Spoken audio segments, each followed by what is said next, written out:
نبی کریم صلی اللہ علیہ وآلہ وسلم بیت الخلاء میں تشریف لے گئے۔ میں نے بیت الخلاء کے قریب آپ صلی اللہ علیہ وآلہ وسلم کے لیے وضو کا پانی رکھ دیا۔ باہر نکل کر آپ نے پوچھا، یہ کس نے رکھا؟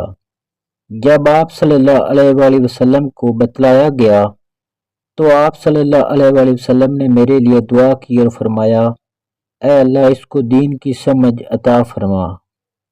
حضرت ابو ہریرہ رضی اللہ عنہ بیان کرتے ہیں، رسول اللہ صلی اللہ علیہ وآلہ وسلم نے ارشاد فرمایا، میری ساری امت جنت میں جائے گی باوجود اس شخص کے جس نے انکار کیا۔ عرض کیا گیا، کس نے انکار کیا؟